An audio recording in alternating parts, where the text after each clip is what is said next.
জান্নাত কিন্তু ভাগবটোয়ার হয়ে যাচ্ছে ভাই। শুনে অনেক কষ্ট পেয়েছি। এই তালিকায় ঢাকাবাসী নাই। প্রথম যাবে সাতক্ষীরার লোক, পরে যাবে যারা মুহাচিন্তায় বিশ্ব মুসলিম। কোথায় যাবে তারা?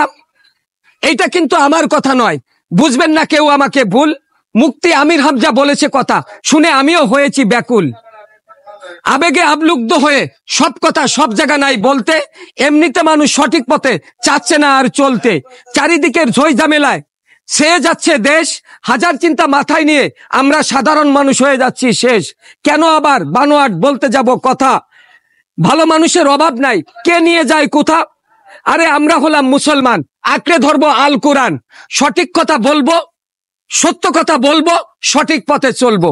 আসসালামু আলাইকুম ওয়া রাহমাতুল্লাহ।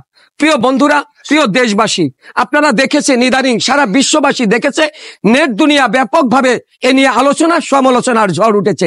কেন?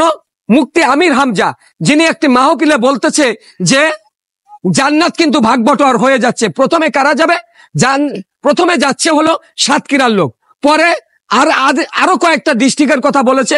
এই তালিকায় কিন্তু পরে আমি বলছি এই তালিকায় ঢাকাবাসী নাই। এখন প্রশ্ন আপনাদের কাছে, বলুন, একজন মুফতি সাহেব হয়ে যদি সে এই কথা বলতে পারে যে জান্নাত ভাগবটোয়ার হয়ে যাচ্ছে আর সেই চলে যাচ্ছে সাতক্ষীরার লোক, তাহলে আমরা সাধারণ মানুষ এই সমস্ত কথা নিয়ে কিভাবে চলবে? আর এন্দা হলো সুনাম ধন্য আন্তর্জাতিক খ্যাতি সম্পন্ন বক্তা, তাদের যদি এই ধরনের কথা বলা হয়, আমরা জানি কোরআন হাদিস থেকে আমরা শুনেছি, যারা বড় বড় মাওলানা তারাই বলে থাকেন যে আল্লাহ এবং আল্লাহর রাসূলকে আল্লাহ তাআলা এভাবে বলেছে, হে নবী, আপনি আমার কোরআনের থেকে আমি যে কথাগুলো বলবো সেই কথাগুলো আপনি শুধু মানুষের কাছে প্রচার করবেন, এর বাহিরে কোনো কথা বলতে যাবেন না। তাহলে আপনারা যদি এই সমস্ত কথা বলেন, তাহলে সাধারণ মানুষ কোথায় যাবে? তারা কি ভাববে?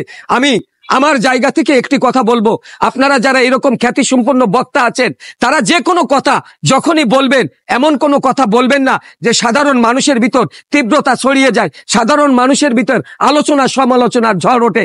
আশা করি আমার এই কথাগুলো আপনারা কেউ নেগেটিভ সাইডে নিবেন না। আশা করি আপনারা এই কথাগুলোর উপর একটু মনোযোগী হবেন।